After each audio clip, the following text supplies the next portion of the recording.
thought United had lost 4-0 at home to Exeter City this afternoon. Love it. Open wide for some soccer!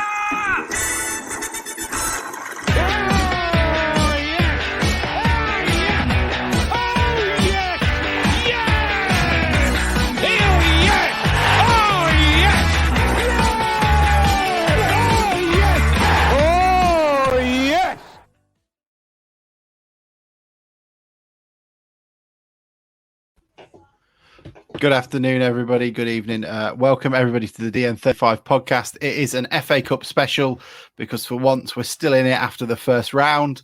My opinions on the FA Cup being an absolute shithouse to us are probably not needed today after our 5-0 demolition of the might that is Sporting Bromsgrove Sporting, whatever their name was. No disrespect. We're also joined by Elliott Jackson of the Grimsby Telegraph. Elliott, nice to have you aboard. Thank you for having me. Perfect. Thank you very much. Bruce is here looking resplendent as ever with his Omen t-shirt behind. The last known sighting of the great man. I'm fine. How are you? I'm all right, thank you. Yeah, not too bad. Not too bad. Another little trip to familiar surroundings coming up. Yeah, that's very true. What, for me? Well, no, it's not on TV this time. No, that's true. And then I don't know. I'm not the part-timer anymore. What can I say? No, almost regular. Yeah, exactly. You should really, step up the game. And then Mike as well has joined us as well in what looks like a period blackboard behind him, but I assume it's a blind. It looks like an American style one. Yeah, it's I'm in my work office, mate, so I quickly hid all the stuff that was behind me. Or was it top secret information? Yeah. Perfect. I mean, gents, we'll crack on with everything. Who's got a little bit of an echo? Let's have a look. I'm going to mute you all. So I'm being really rude. Can you all unmute anyway when I've done that? No, you cannot. That is not a power. Oh, there we go. Oh, Bruce, I think it might be you. Gents, it was a wonderful game yesterday. Hang on, I'm going to have to mute somebody because that is it's like someone's talking to me like half a second after I've spoken, and that's really makes me sound drunk. Right, brilliant. It was a great game yesterday, enjoyed by everybody, even us who were poor and watched it on the BBC Red Button. A thoroughly professional performance. Bruce, were you there? I was, mate. Yes, thank you. Yeah, it was very civilised. What were your thoughts? Did you enjoy it? Did you stop off at Aldi before you went in? What was the overall feeling at the ground? It was I think it was probably the most relaxed atmosphere I've ever been at a competitive fixture. It was from about the 20th minute, it was just like, I just wandered around chatting to people, and the game was just sort of a backdrop. It was very strange. I thought we'd win, but I didn't think it would be quite that comfortable, and we probably should have had double figures, to be fair. There was a blatant golfing class, and I don't know whether they never really seemed to have a go. One of their early attacks, I just looked, and they've got two little lads up against Pearson and Long King, and it just like. They're not gonna, and then they just kept booting the ball quite long and quite direct, and it was just like they just headed it away for fun. Yeah, it was a bit of a mismatch, really, but we're safely through, aren't we? And it was, I didn't get long enough in the town, really. We were picking a lad up on the way, and he was 20 minutes late, but so we probably lost a pint there. But yeah, no, it was all good, mate, and we go marching on to the first round proper. It was a pretty big crowd for them, was it? It didn't seem very raucous on the telly, or was it for anybody really? No, well, like I say, the town fans, there was a little bit of singing and a little bit there, and the first 10 or 15 minutes. I mean, obviously Elliott was there as well, but the first 10 or 15 minutes were a little bit lively. But you soon we know what it's like. We've conceded quick fire goals, haven't we? You soon get the stuffing knocked out of you, and that was what happened with the atmosphere. And yeah, it was very, very one-sided and just what we needed, really. And now we've got another full week without a game, which is great and gives him some more problems, doesn't it? But we'll come on to the team for next week, I'm sure, in time. Elliott, what were your thoughts? I mean, I guess in the press box, it must have been quite full for once. Yeah, you could say that. I was actually sat in one of the directors' seats because they didn't have enough. So they got the press bench up round the back. It basically got enough room for about 5 people. So Radio Humberside and whatever their local radio station, BBC is, they took that. So it's basically almost like a free for all in and around that sort of area in the director's seat. So I was just perched with my laptop on my knees, which was fine. But the bigger issue was trying to get some internet, which I eventually did, to avoid having to ditch the matchday blog, which I thought was going to be an issue until about an hour before kickoff. But no, it was good. It was a decent little ground, to be fair. I thought the pitch was in good nick. I went down on the pitch to do media after speaking to Paul Hurst, and pitch was in decent condition. Obviously, there was quite a big slope, as there is at Maidenhead, pretty similar to that.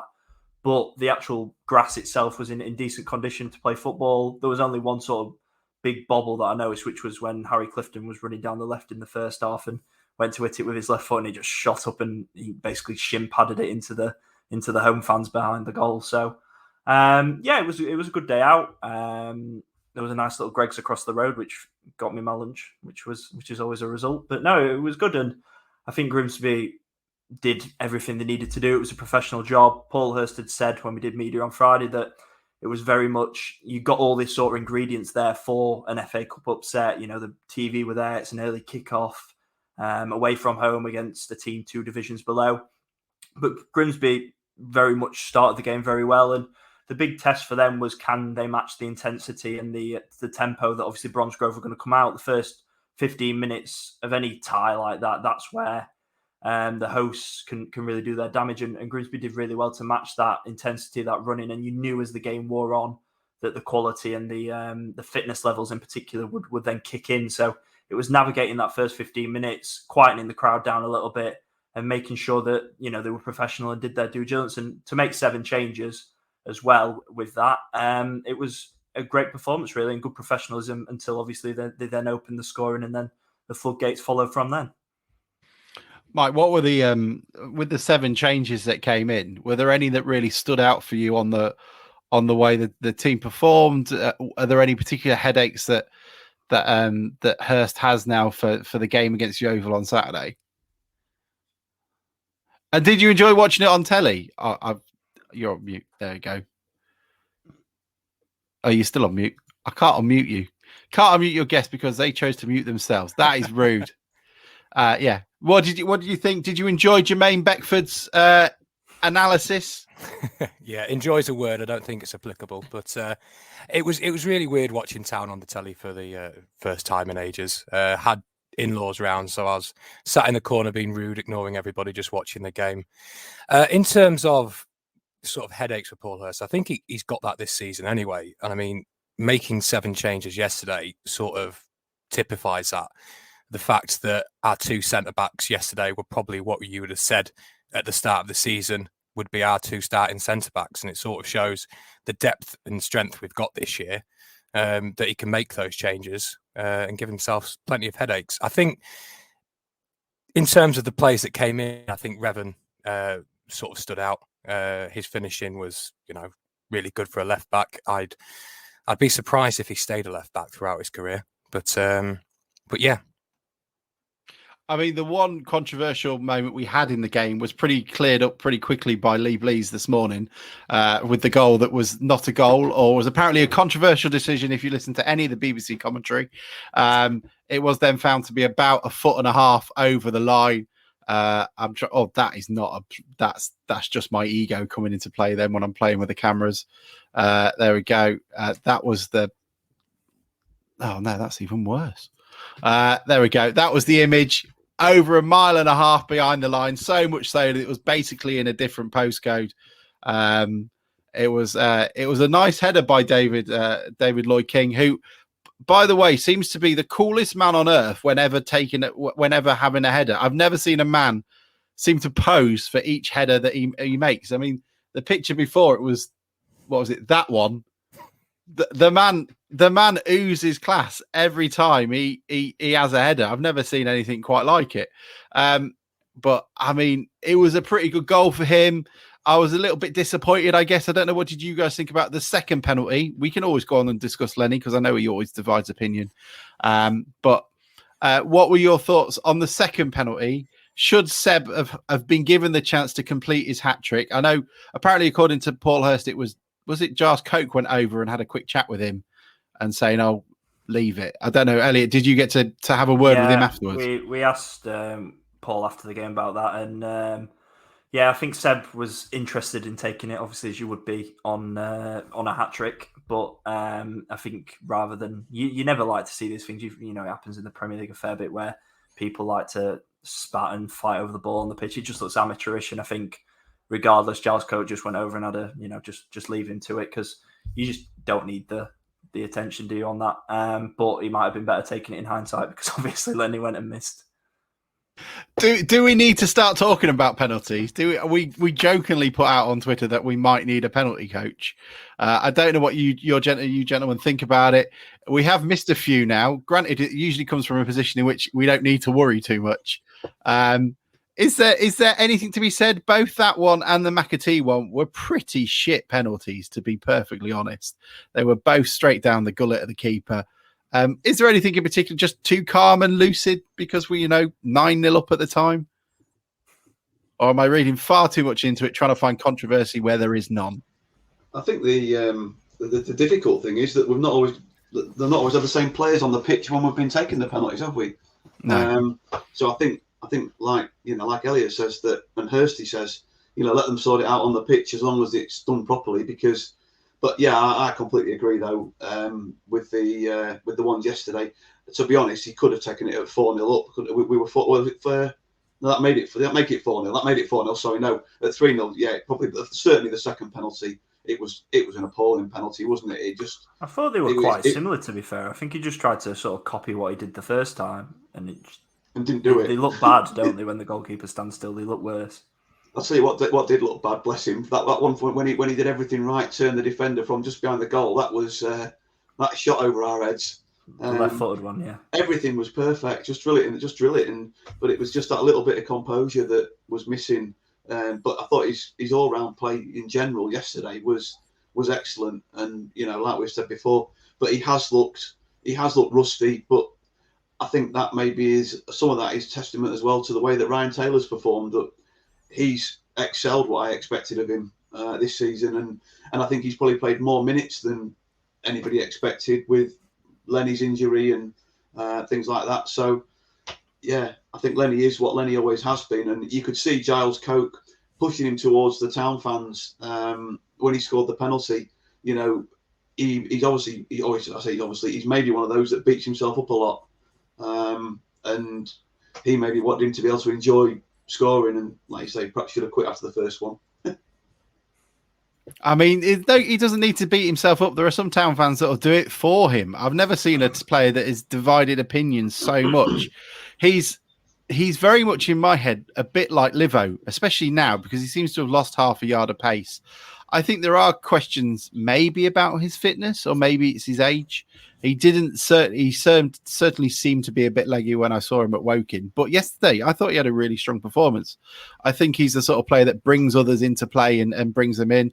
I keep saying he's got the strongest arse in football. I don't think there's a man that shields a ball better than him that's played for Town in the last sort of 10 years. It's just the finishing product. And as sort of Elliot alluded to before we came on air, as I said at the time, if he could finish as ravenously as Revan did with that first goal, then he probably wouldn't be here. He'd be somewhere higher up in the league. But where do you think the criticism is undue? I think he obviously missed a fair few yesterday, but where do you all stand on Lenny? I guess is probably the best way of asking. You can go off on it on your own. Mike, what do you think about the man? I'm a bit of a fan of Lenny. I think he gets a bit of a bad rap. I think there's a legitimate argument about his goal scoring and his ability to score goals. But I think his ability to work hard for the team, bring others into play and allow others around him to do well is underplayed quite often. I think if you look back at some of the strikers we've had in the past, I don't think Lenny deserves the criticism he gets when you compare it with those players. Who? Throw Green. someone under the bus. Matt Green. Okay, yeah, fine. That's fine. This is why Mike's allowed on. Yeah, but Mike, to be fair though, and I'm not a Lenny critic, that's not really a positive comparison, is it? You could have said you could have said if I compare him with Alan Connell or Liam Hearn or somebody, you're comparing him with the shittest striker we've had in about 20 years. Yeah, but they're massively different players. That is a hotly contested place. That's not going to give the people that are listening to this sort of like, oh well, he's better than Matt Green. That's you need more. Give me more. But they're completely different players, those players, Bruce. I mean, if you put somebody like a Connell or an Hammond into this team now, I think the team doesn't perform as well as it has been. I think you need somebody up front that's a presence that players can play off and hold on to the ball, allow Sousa and Papaga, those sorts of players, to get in and around the penalty area. I mean, I think Ryan Taylor definitely has the shirt and has far outperformed Lenny, but Lenny's not had a pre-season, and this is his first 90 minutes. So if this was the first game in pre-season, would we be saying, oh well, write him off because he's not sharp enough? He's not played. No, I'm only messing. And the problem is he's not. He means it really. We've talked about it as well. We've talked about it, Alex, haven't we? The lack of reserve team opportunities these days. There is nowhere for them to get match fit. I think we said they've got three games before Christmas for the reserves. It's just not enough for when you've got a squad of 20 plus players. Where do they get the match fitness? These lads, they've only got the FA Cup early round, and you can't imagine that in the next round we're going to play make 7 changes again. Or I wouldn't think that. Kidderminster are a step up again, aren't they? And it's not. So they're going to get the games in the trophy, and that's going to be it, isn't it? Effectively, if you're a squad player, and that's your chance. Sorry, you almost need like an affiliate club association thing where somewhere like Cleethorpes Town, maybe Boston United's a bit too high up, where you can go, right, these guys are in the squad. I've picked my squad on Friday. We'll keep 2 in reserve just in case. These other lads, if you want to pick them this week, you can do. And Gainsborough Trinity or someone could have, instead of like a loan system where they go out for a month or 3, and it's a sort of a big job if you actually have to recall them, especially at this level, given the small amount of subs on the bench as well. Maybe it's pie in the sky stuff. I'm not sure Cleethorpes Town's opponents would probably be that keen on that idea. Yeah, maybe. It's just it's a shame, isn't it? You get all these half decent players that are just, they can't do anything because there's no reserve games and they can't perform anywhere other than sort of probably 11v11 on a Thursday or a Friday, I guess. Bruce, what were you finishing on with Lenny? Because I like the guy, but he's like every player in non-league, isn't he? He's frustrating at times. That's all. Well, we've always said that there are players that are at this level, and they're at this level for a reason. Like Youngie just said, if he scored more goals, he wouldn't be here. And likewise, if he scored 25 goals a season, he probably wouldn't be here, and he didn't have the hold-up play. I just think that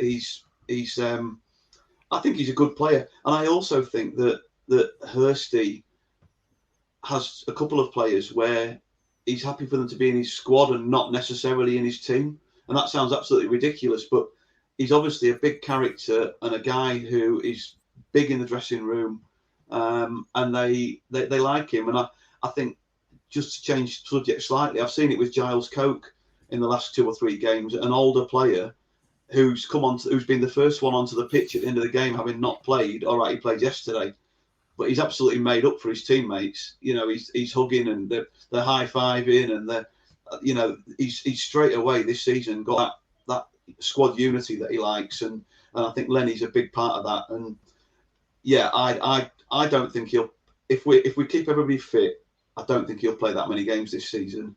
And he's getting older. I think Mike said, or you said, he's getting older, isn't he? What is he, 33, 34? And he's a big, and it's no criticism, he's a big physical presence. That's got to get harder and take more out of him, hasn't it? Getting around the pitch. He's not a Mick Balding build. Agreed. Or a Connell.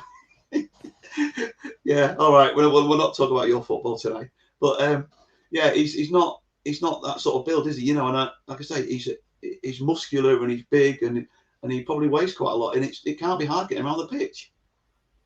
Well, can't be easy getting around the pitch. Is it? Did yesterday? Because obviously, I think. Actually, touching on what you said, Bruce, with sort of the personalities, it's no surprise that he brought him in straight away. and Giles Coke. You've got two big personalities there that can help sort of motivate teams. Harry Clifton looks exactly the same. Elliott, you probably know more about this now that you spend a bit more time around the squad. But if you've got someone like, you've got a good nucleus there of Giles Coke, Lenny, Sean Pearson, Macca, who expect the very best of the team, the players around you. And one of the reasons we get ourselves in the shit as we did in League Two is we didn't necessarily have those players around. That we didn't have those players where it was, we just had a lot of just enoughs where that's absolutely fine. And then I'll go home and, you know, do a bit on Sky Sports and Talk Sport instead. And that sort of thing. I don't know how you guys feel, but Elliot, do you see that at the camp? Are there particular personalities there that really stand out in terms of leaders and the like?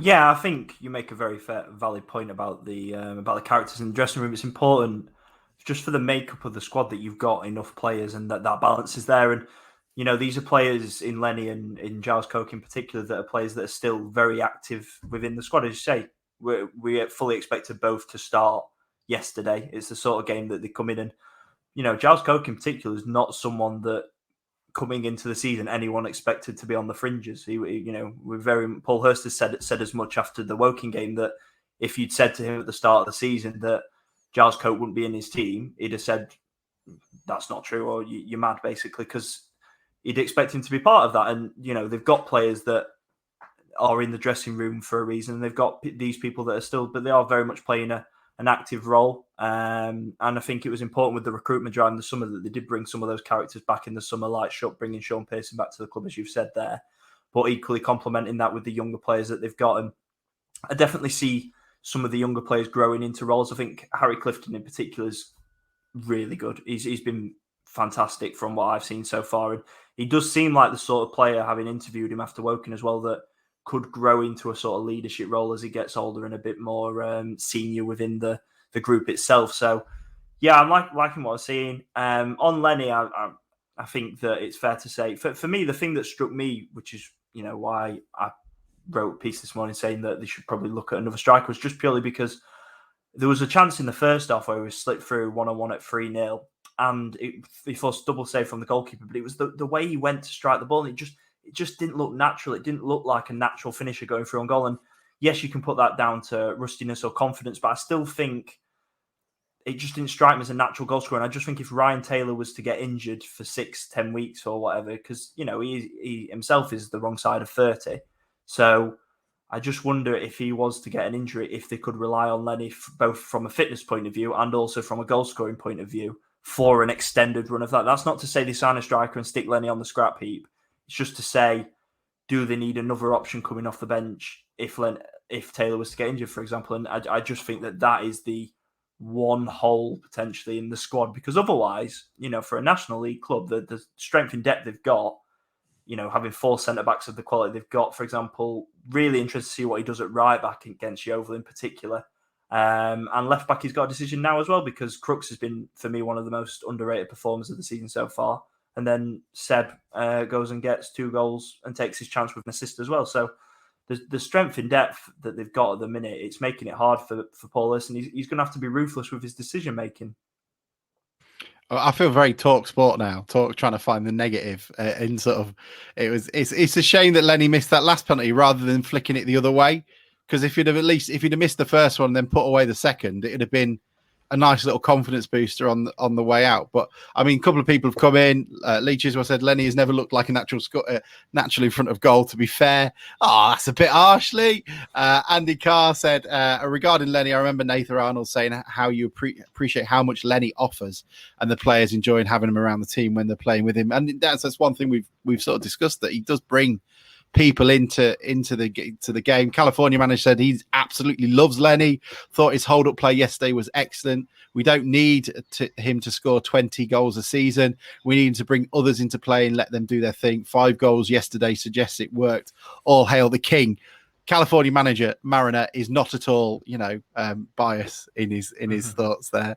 I think that's a good point as well, that Elliott's talking about we need another striker. I don't think the sort of striker that Hursty suggests that he's looking for is a Lenny type player. No, I get that. He talks, doesn't he, about, we talk about if Ryan Taylor gets injured. Well, to me as a fan looking on, Ryan Taylor is a bit more of the physical presence. He's not got Lenny's physical presence, but I think his hold-up play and bringing others into play has been excellent. And like we say, the reason that he's got the nod at the moment is he's got more fitness and he looks like he's going to score more goals. But I think what I get the impression that what he's looking for is somebody maybe a bit younger and a bit sharper in the Mick Balding type mould at this level. You got a Caden Jackson, don't you? Yeah. So he's looking for something like that, isn't he? But are we limited at this level? How many lone players we can play in a team on a match day?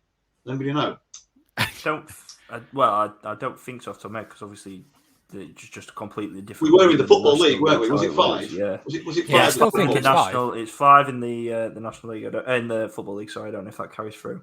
Yeah, I imagine at the moment there's someone in the National League actually scrambling around because they've probably not even made a rule up for it and just realised, given the way this league operates, I think it's probably 5. I'd imagine, but it'd be someone like that. I mean, even someone like Owen Windsor, but apparently his attitude was not necessarily the primo attitude that Hurst was wanting. And you can understand why he's been a bit selective in the players he brings in, and why he's had obviously offers that are on the table. Who's like, well, at the moment, it's not broken until, say, Taylor or McAtee get injured. Maybe he doesn't necessarily need to pull the trigger on a somebody to come in. But Edwin Essel got on as well and had a chance. I think he had a good shout of a penalty when he got barged in the back, but maybe he was just out of the way of it. And I mean, we should probably move on at some point. But did anybody else? I'll be honest, I'm slightly biased to the lads, and I was very tempted to have their number 3 up for attempted murder on old Bapaga. What did you make of that challenge? I know some people were saying it was just a yellow. I thought it was excessive force, and it doesn't matter what level you're at. If you're late, you're late. We all saw it with Andrew Fox with in our Crystal Palace game, where he just got to Townsend. He was just too slow for him and got sent off for it. What did you guys make of it? And how many years should he get? What about you, Bruce? I thought at the time that it looked like he got drawn in by a bad first touch. That he had a heavy first touch, and the defender then thought that he could get there, and the guy was just quicker than he was. It looked.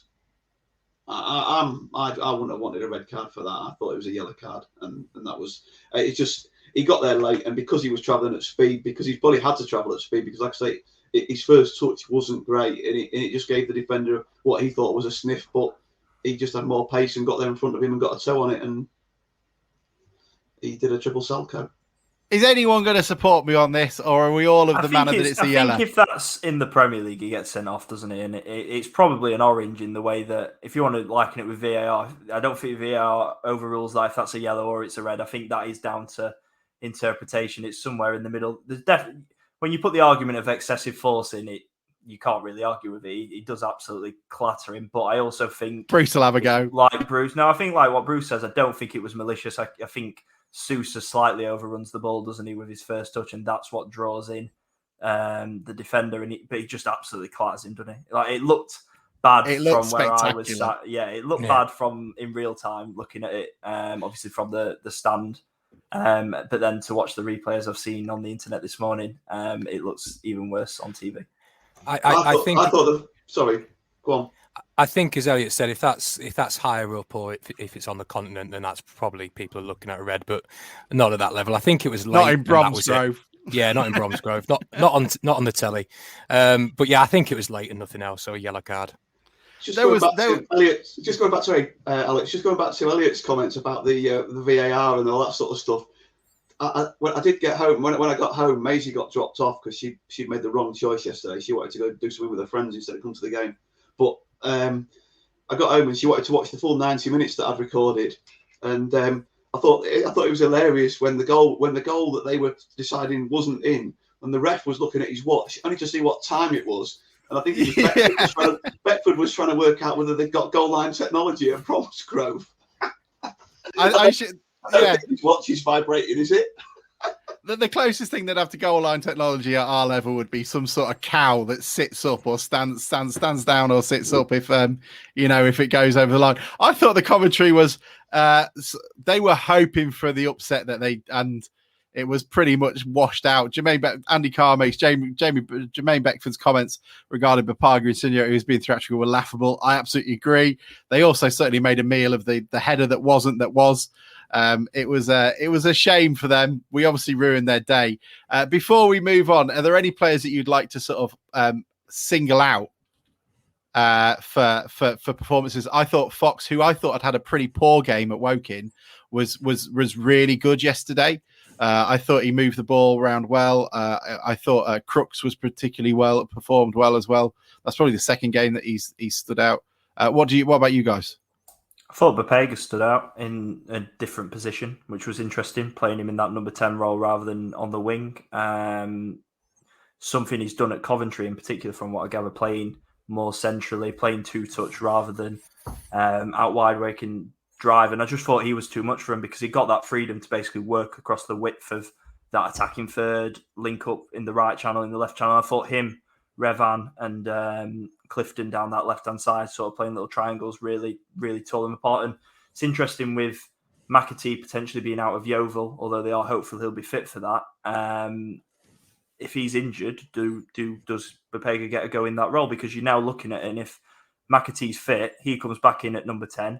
Clifton's going to play on the left, and then you've got one of Sousa or Bapega. So is that a way that potentially both of them get in the starting 11 if McAtee's not fit? It just gives them another string to the bow where they have trialled it.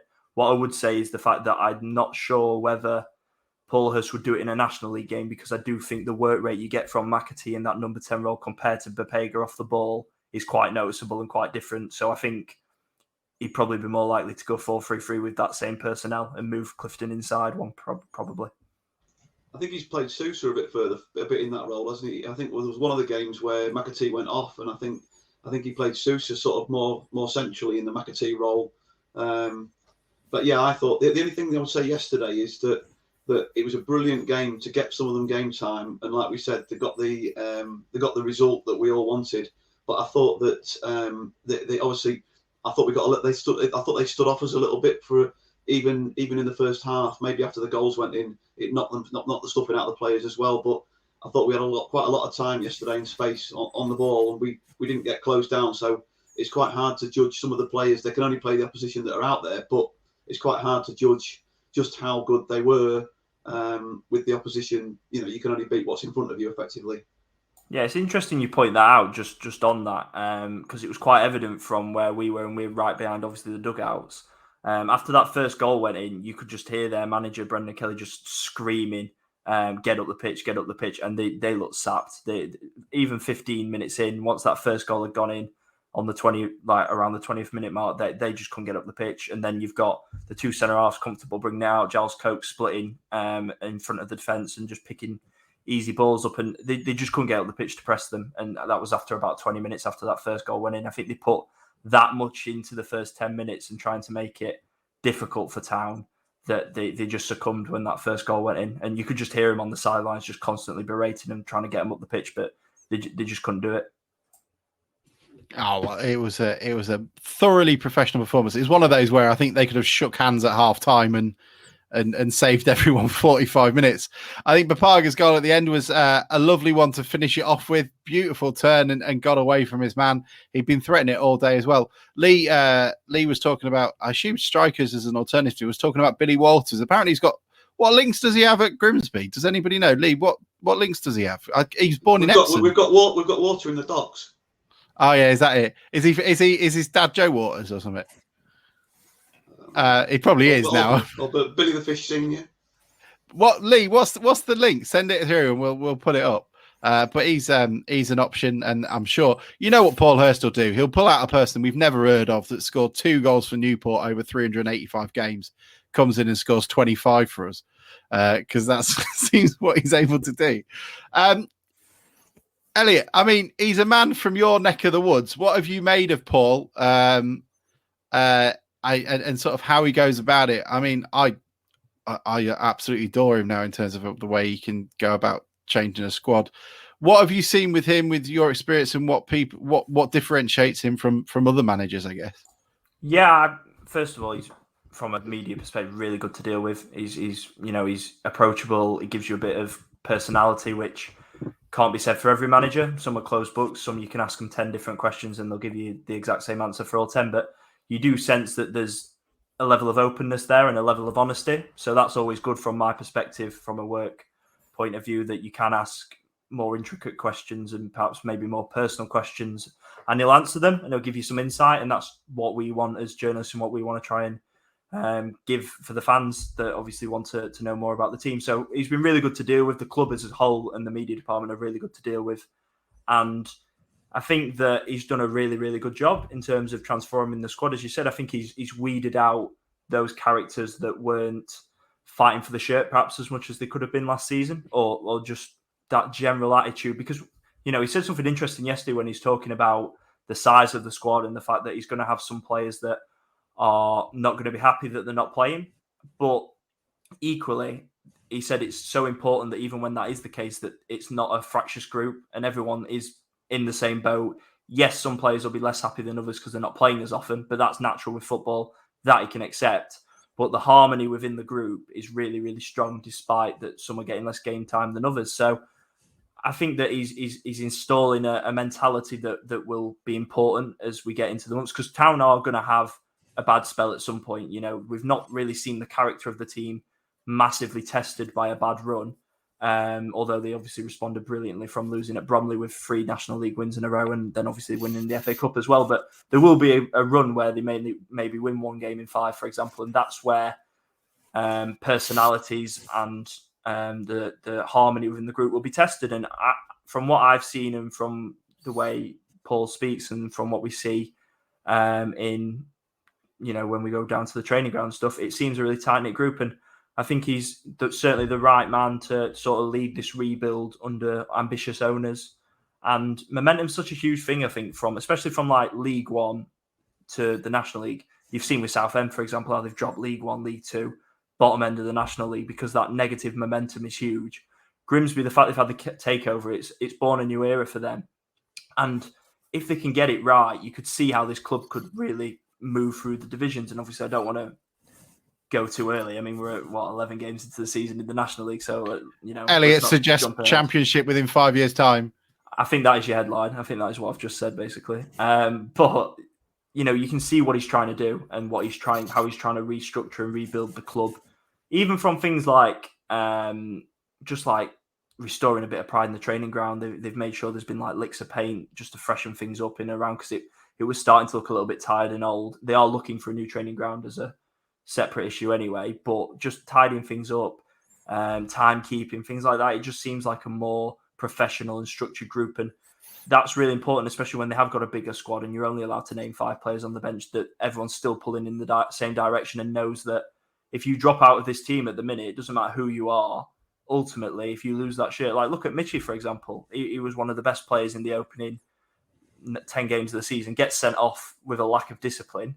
And then he might not get back in. And you would say that he's as I say, he's going to be under pressure to win that right back spot back, because he's dropped out of the team and they've performed well without him. So ultimately, no matter who you are, whether you're Giles Coke, whether you're Efferty, there's going to be pressure on you. So everyone needs to be pulling in the same direction, be ready to be called upon. And I think Hurst has done a really good job to sort of install that into the mentality of the group.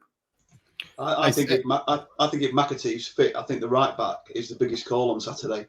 I agree with you. I think he'll bring Crooks back in, and I think the rest of the midfield and the front foot. I think, unfortunately, I think Coke will drop out. I don't know.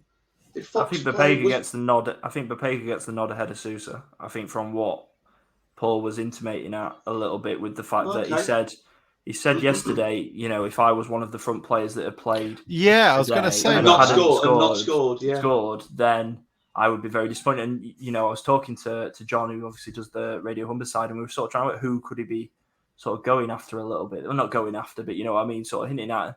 Sousa's the one where, for all of his quality, sometimes the final ball, and does he score enough goals for the amount of quality he's got?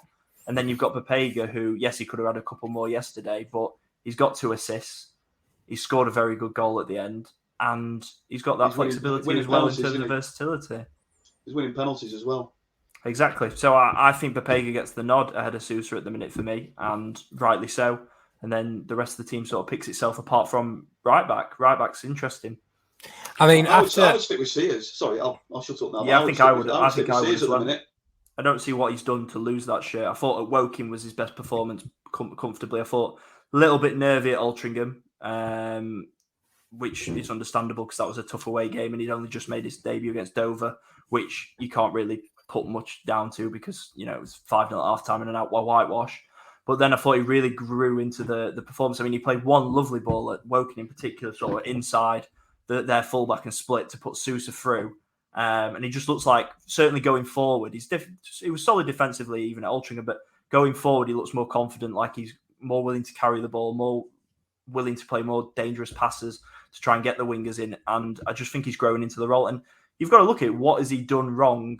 Yeah, I would, just looking at the comment below, I would say FT is probably more of an attacking threat. But, you've got to reward players for the performances. If he comes into the team and does well and the team's doing well, why would you change it? And I think that's Paul Hurst's approach. But if I had to be a betting man, I think FT will come back in just purely for the fact that I thought FT would play yesterday.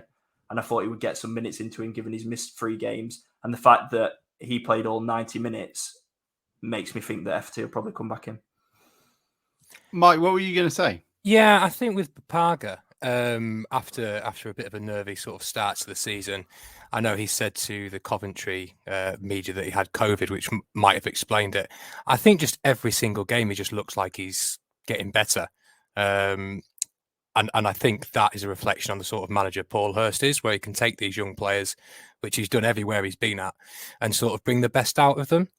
In terms of Afete, I think it's really interesting what we've got at both fullback sides this year. So we've got Afete and Revan on the right and the left, who are 2 more expansive attacking fullbacks.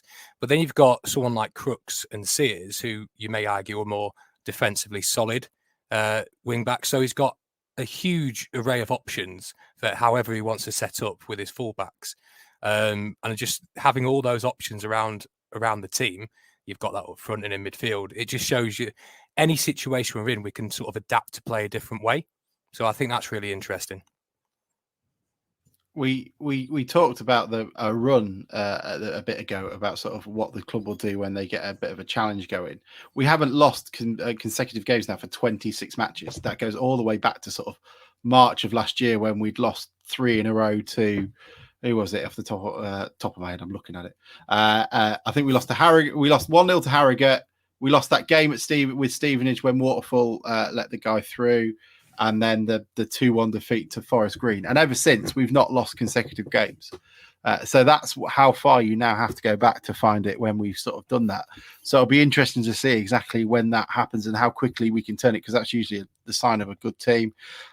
Going through some of the questions that came through, Andrew Weeks was comparing Papaga to Jack Lester. How dare you suggest that Papaga could potentially simulate anything?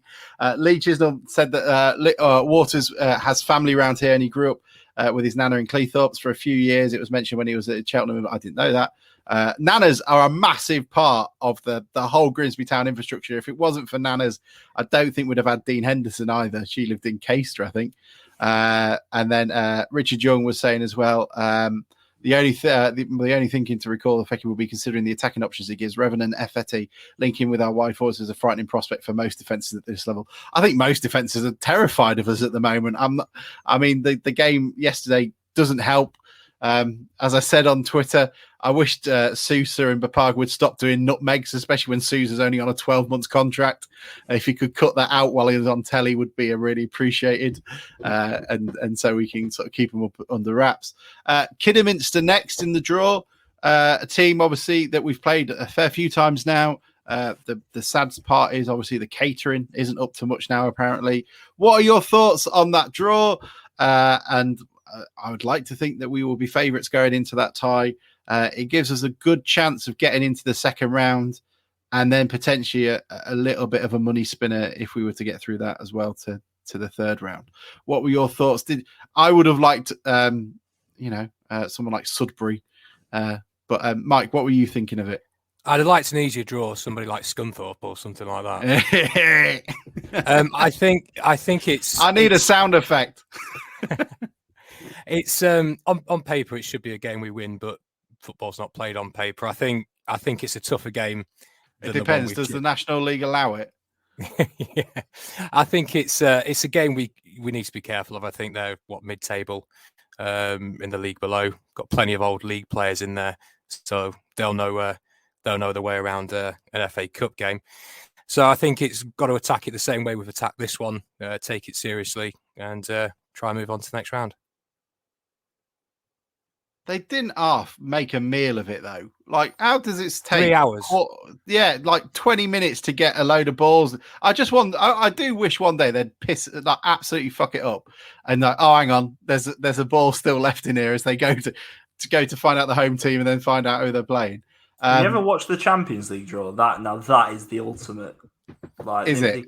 It doesn't come up much for us. Here are our 8 ambassadors. We're going to watch all of their 100 goals before we do anything. That is ridiculous. So, by comparison, that the ITV coverage was quite tame, to be honest. I want to go back to that one when they did it in a Morrison's. I can't remember which cup that was. I think it was the League Cup. Maisie went. We live around the corner from the Leisure Centre in Cleethorpes, and Maisie went swimming at 1 o'clock, and she was back not long after the draw finished. Well, that says all you need to know, doesn't it? Yeah.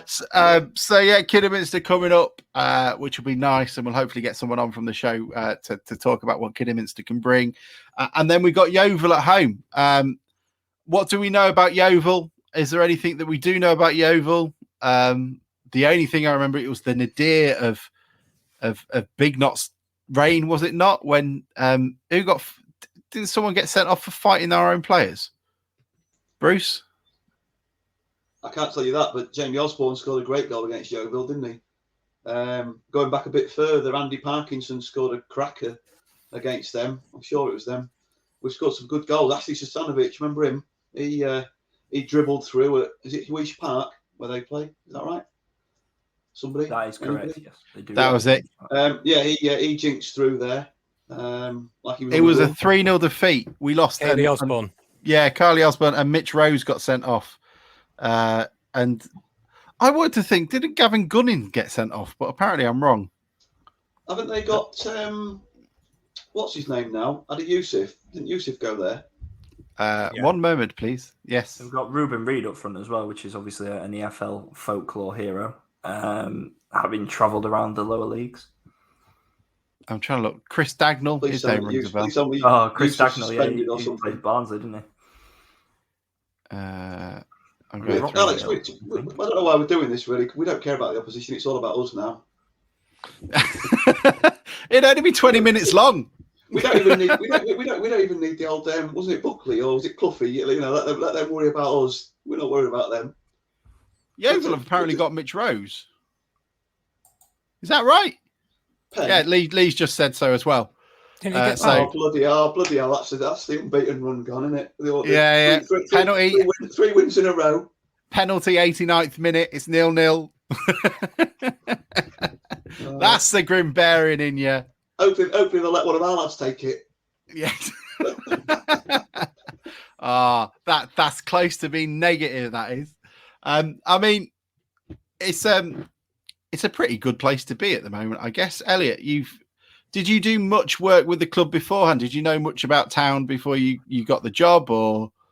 I never covered them in official capacity now. Obviously, as a follower of the EFL, and was fully aware of the story, and particularly the sort of takeover stuff from last year. But no, in all honesty, I hadn't. But it's been a fantastic experience, and it's very clear to see that the club's heading in the right direction from just the messages I received after I'd taken over, just the positive messages, and it's been quick to see how the club's on such a an upwards trajectory, and long may it continue as well, because obviously from my point of view, although I'm not here to cheerlead the club by any means stretch, and that's not my role, equally it's always better for us as journalists, no matter who you cover, if the club's doing well, because it means fans are more engaged first and foremost, which is always good for us. The manager's always in a better mood, which again is better, and the club is more lenient with things like granting player interviews. If you've just lost 9 in a row, if you were at Scunthorpe, for example, you wouldn't have a cat and else chance of getting the player you want to interview in the week, because why would they risk that when all that's going to happen is negative publicity? They've got not much else to do. Oh yeah, or you could just put locks on gates or whatever. We got to talk about that later. Yeah. But I thought it was but no, brutal it's that Jamie Finn got associated with the old regime and got moved on. Yeah. Yeah. Well, this is the thing. He got us relegated single-handedly. We're touching on this. We did touch on this before we came on. Like, Elliot, you're very right. But I mean, I'll be honest, Jamie wasn't short of a story or two in the last 6 months of his job. I mean, there must be some points in which you come in on a Tuesday going, God, we've won 8 in a row. Everyone's scored. I don't really know what to print. Jamie, all he had to do was just go on the fishy and see what rant had been put up by Get Your Facts Right. Yeah, it was. There was plenty to go at in the last sort of 18 months for James, no doubt. But no, it's been good. I would always rather, although you want the good stories, they will come at some point. But equally, it's just nice as a bedding in period to see a club doing well and things be on the up. And it also means Paul Hurst's a bit more open, so you can ask a few more interesting things that then can be saved for that sort of middle of the week part where the game's sort of gone and done with, but equally you're not speaking to Paul again till the Thursday or the Friday. So there's the training ground stuff's really interesting at the minute in terms of where they're going to go with that, and the sort of off the field things and plans that the owners have got is really interesting. So, and obviously that's not something that the club have had. They've had obviously Fenty, who was not willing to do anything. I don't want to say positive, but positive basically to help the infrastructure of the club, whereas it's a completely different outlook now. So that's really interesting from that perspective. And it's good it's always better for any journalist if the club's doing well, but equally if it's not, then it's our job to highlight those things. It was so many little things when Adam showed me around Cheapside that had been done, like the fact that one of the most expensive things they'd done was getting rid of loads of trees. So the conifers cut loads down. They were all coming and they were so overgrown that were kind of impeding on where the pitch would be. So they took them all back and they had to take out a few of them as well, so they could get some proper netting up for penalty practice, I assume. And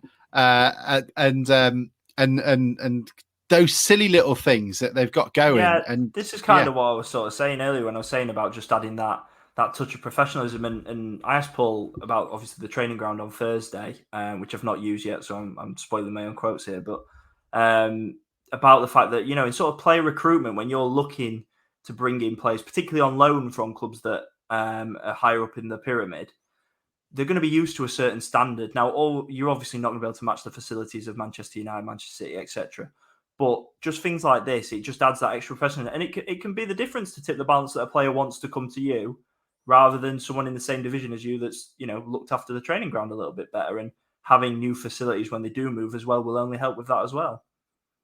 It was the same person when we were talking. He goes, when we bring a player, where do you want me to take him? Like before, do we take him to Cheapside, which is at the time was mouldy and rotten? Do we take them around the back of the main stand? Do we take them in through the Findus, which is basically the most up-to-date part, but it looks like it's from the 70s? Where do you want me to take a player to impress them? Where this is what we are. And it'll be really exciting to see where we go. I think Grimsby is harder than most places to find land to build a facility because, as we've discussed many times before, it's encapsulated by the coast. We lose 67% of the land around us because it's the Humber. We're not like a Birmingham or a Burton where you can sort of spread out 360 degrees. You're kind of limited. Not to mention the fact you've got then a massive RSPB nature reserve at the end of Cleethorpes, so that sort of is discounted as well. So it's going to be really interesting. But I imagine Andrew Pettit is if there's any man in Grimsby that can find you a bit of land to get a training ground on, he's the man. And Bruce, if we have to take your house out, I'm afraid we'll get you a DM35 tent. They need to be asking some of the house builders. They seem to get permission all right. Compulsory purchase orders are coming through as we speak. Yeah, exactly. Go. Hang on, this one's for the main stand. Hang on. Oh, he's actually going. Did you cover anywhere else before as well, Elliot? Before you joined town, who do we have to mark ourselves against? No, well, I've not directly. This is sort of my first club reporting role where I've been the main reporter, if you like, and the sole reporter for and responsible for a club's coverage. But basically, what I've been doing for the last year or so was working on Yorkshire Live, which is a sister title of Grimsby Live and the Grimsby Telegraph, which they launched about 18 months ago now. So looking after Sheffield Wednesday, Huddersfield Town, Hull Daily Mail's part of that as well, and Hull City, Sheffield United and Leeds United. So they were put that, but I wasn't sort of the main reporter. I was sort of second in command, if you like. So it's a sort of supplementing the main sort of coverage of our reporters. And my career aspirations have always been that I wanted to be the main reporter for a club. And when I got told that obviously James was going to move on and move into a different role, they said, we'd really like you to apply for it and we think you'd be a good fit. And I jumped at the opportunity, although I don't live particularly nearby. The league's all southern based anyway, so I'm going to spend half my time in London anyway, so it doesn't really matter for me. So no, I always wanted to be a club reporter, and this was a really good opportunity to sort of make that first step into this side. But I was covering, I say, the Yorkshire clubs on sort of a supplementary basis, rather than being the sort of main reporter. So that was the jump for me, and it's going to be interesting, obviously, dealing with managers day to day, players as well. It's going to be good for me and good experience, and I'm really looking forward to it. It's the most entertaining club on the planet. It might not always be the best, but there's always something to talk about. In terms of impressions as well, then I guess have been relatively positive. Have you had a chance to speak to the owners and Debbie as well, or? No, not as of yet. They were at the ground. They were at the game on Saturday. Jason and Andrew at Bromsgrove on Saturday were sat just a bit in front of us. But I am planning to, obviously in the next few months when I've got my feet under the table, we'll definitely be doing that. But everyone's been really warm and welcoming, so I have no doubt that it'll be good to go and meet them face to face and go and have a chat about what Grimsby want to do. And as I say, the club have been really good with me and with James as well, certainly since the regime changed in terms of being open, letting us have the players that we want to speak to as well. So I've got an Alex Hunt interview coming out across the course of from tomorrow, basically, which I did on Friday, which was really good to speak to him. He picks the Sheffield Wednesday player. That's how it goes. Our Sheffield Wednesday Coat next, is it? Our Sheffield Wednesday right was off last week, so I was filling in on that a little bit as well. So two birds, one stone, work smarter, not harder, as they say. But no, it was really interesting, really good to speak to Alex, and we have pretty good access, and that's all you can really ask for as journalists. That the club work with you, and there's a bit of give and take in that way. Do any of you gents have a question for Elliott? Because I've got one to sort of end it on, but I didn't know if any of you got an idea. I thought in that it's not especially a sort of question for Elliott, but just can get his opinion on it. I thought it was quite interesting that all the loan players were allowed to play in the cup if they wanted them to on Saturday. It maybe speaks a little bit about the potential of perhaps keeping, particularly, is it two of them till after? We've got Hunt and Towler. Yeah, Hunt and Towler are to January, and then Bepega and Revana to the end of the season. Yeah, I'm surprised because Alex Hunt has played a little bit at Wednesday, hasn't he, in the past? Yes, he has. In particular, under Gary Monk, he featured a fair bit. He's been on sort of the fringes of the first team for a while. He's been highly rated. It's just not quite the opportunity. And then they went from Gary Monk, who was trying to propose youth and sort of bring in a new era, and then went to Tony Pulis, who obviously, that I have to say, horrendous football, a real dinosaur, I'm afraid to say it is, as much as it is a cliche. And just went back to all the experienced players and ditched the young players, wouldn't even bring them off the bench, even though there weren't other options. So he's been plagued by the fact that he's been in and out with different regimes and different approaches from how they want to rebuild the squad. So, but he has played, and he's one that they'll be interested in looking at this situation. Before the start of the season, I was a little bit surprised he went to the National League and not to a League Two club. I thought he would have potentially got a Football League loan, but he seems to be settling in. The only thing I was worried about is I wondered if, because he's obviously very slight and very small, I wondered if the physicality of the National League would be a little bit too much for him. But it hasn't been. From what I've seen, he's really got, well, he'd always get stuck in, but I've not seen many instances where his size has been a hindrance. He's been muscled off the ball or anything like that. So I think, as I say, I spoke to him and asked him a few of these questions on Friday. So I'll be pushing those throughout the week. So that'll be interesting. But yeah, he's definitely interested in staying for the season. But obviously there's a lot of factors that go into that. What does Sheffield Wednesday want to do? What does Paul Hurst want to do as well? Because he could get injured. They might want to go down a slightly different route as well. Things might change. Sheffield Wednesday might want to recall him. But I think Hunt would be content, definitely, if he stayed for the season. And the other interesting fact is he's out of contract at Hillsborough in the summer as well. So that adds another layer into it in the fact that how things could progress in that way. What do you think the likelihood of Chef Wednesday letting him stay out are then?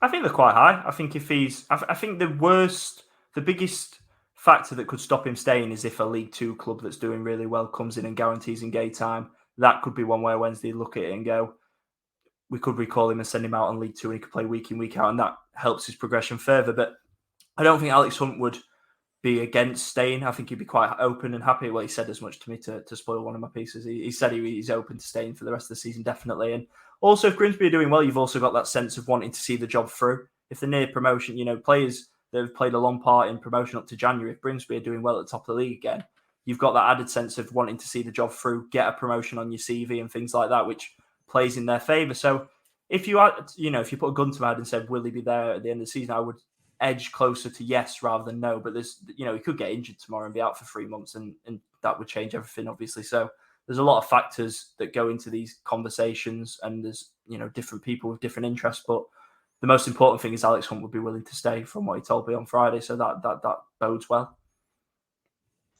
Sign him up. He's done well.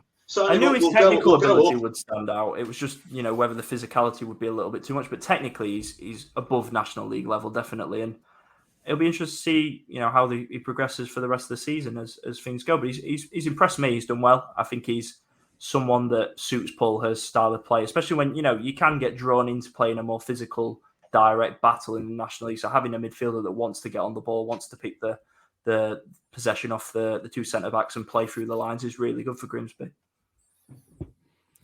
It's all roses at the moment. I'm not sure how it's going to continue. I mean, the only thing I'd probably want to ask is sort of, were your sort of non-biased eyes coming in with new, fresh eyes? Is there anything else that the club need to be looking at to progress and move forward? Is there anything in particular, maybe off the field, that we don't necessarily have that others do? I was always quite surprised to hear Macca when he talks about the training ground going, actually, it's not that bad. Like Peterborough didn't even have their own training ground. It's quite nice to have a place that's ours. Is there anything? A lot of places don't. Like Paul Hurst was saying this week that that's their home, that's their base. That as much as the stadium is their home ground, they're only there once every fortnight. So the training ground's the most important bit from that perspective, because that's their home, it's their base. And I think it's hard to say really, because the things that you would say they need to improve on, they're already looking at. The new owners are coming in and they're going to do it, and they're not going to spend millions overnight. They can't, you can't just build a new training ground or a new stadium overnight. These things take time. And from what's been said publicly, even last week, Jason Stotwood was speaking to Matt Dean on Radio Humberside about where they want that, in the next couple of months, they should have a decision on where they want to build the stadium. And they've got Andrew Petit, obviously, is looking into different locations. So training ground would be one, although they're not in a bad spot. They've got lovely pitches out there, the nice pitches. It's relatively secluded with the trees that go over it. They've got a sort of like a classroom hub where we go and do press, where they can have the team meetings and everything. I've not been beyond into the actual base where the changing facilities are and everything. Obviously, that's beyond my bounds, but it's not a bad place at all. But equally, that is where, certainly, especially with as I say earlier, recruitment is going to be a big factor. So moving training ground will be good. Bits of renovation to the stadium as well, albeit I've only been there once. These sort of things, and I think they will come with time. I think what we've seen from the owners coming in is they want to invest in the infrastructure of the club, and that's the best sort of sign you can see from an owner. They're here for the long term, or certainly the medium to long term, rather than someone that's come in and just gone, I'm going to spend 500 grand on this National League squad and try and blitz our way out of the division. They're trying to do things sustainably, but whilst having the foot on the accelerator, certainly more than what it was before to do these things. But they do take time. So there's nothing that I would suggest that they're not already looking at that needs to be addressed, drastically. Lee wanted to know about Tom's favourite player, Sean Scannell, about whether you've seen enough of him to work out whether or not he's going to be within a chance of getting in the squad.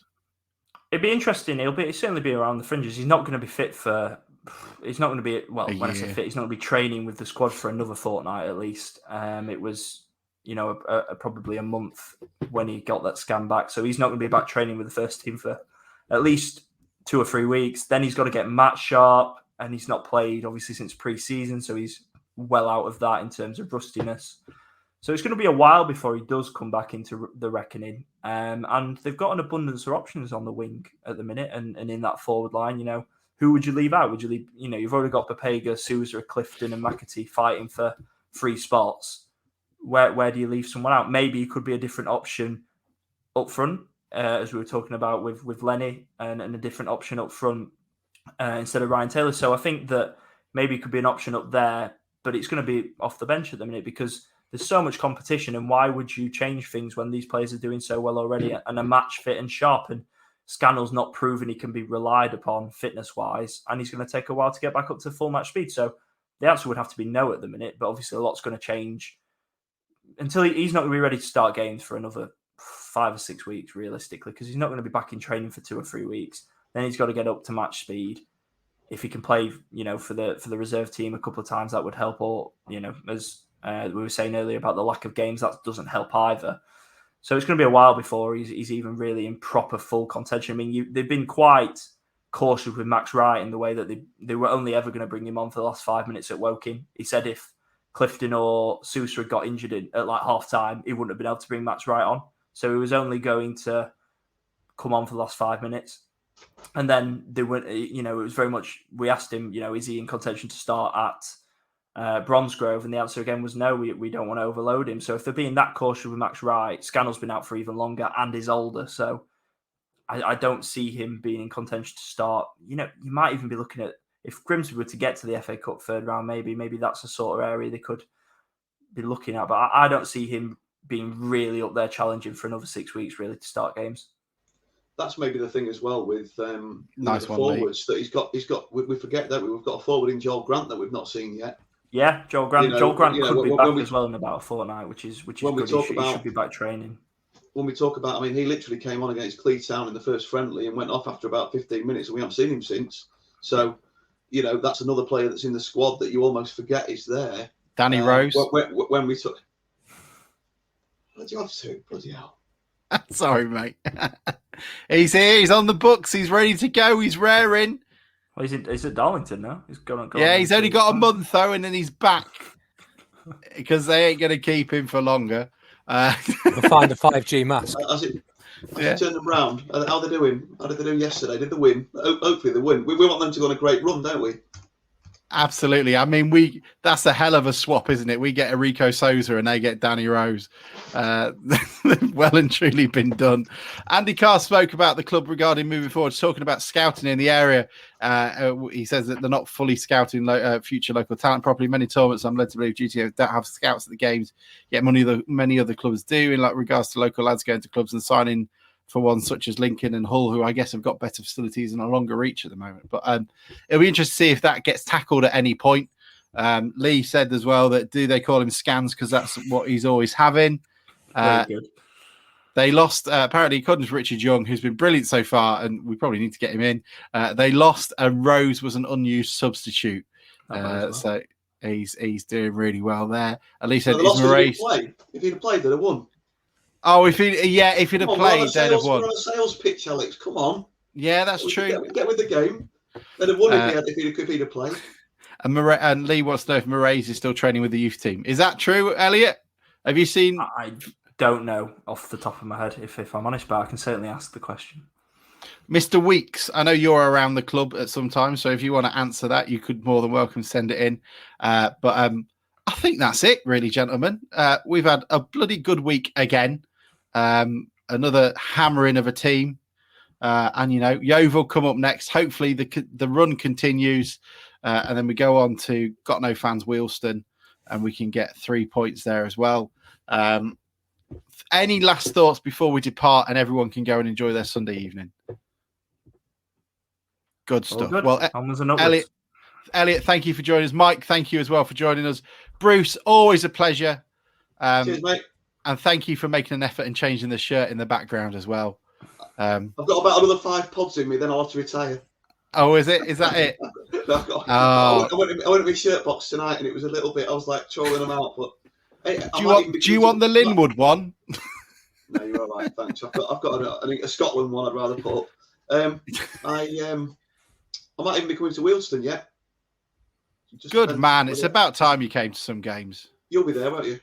Yeah, as long as there's Yeah. tickets available. And we got our flag. I've just got to wait for it to come through the post. And then we've got a flag that we can use. It was a whole 40 quid. So there you go. That's where the pod money's 40 going. quid well spent. That picture you've got on the 10 by 5. A4.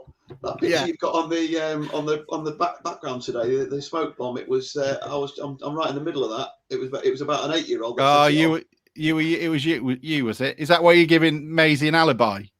Yeah. She wasn't at the game. She wasn't at the game yesterday. It's a shame. Do you know what?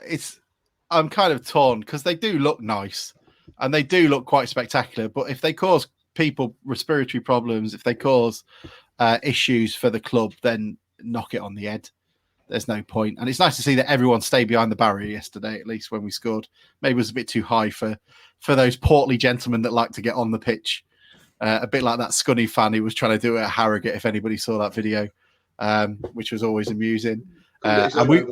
Yeah, exactly. A bit like the Forest Green team who were locked out, but we won't talk on them. Thank you all so much for joining us. Have a good night, and we shall see you all hopefully after 3 points at Yeovil. Speak to you soon. Bye.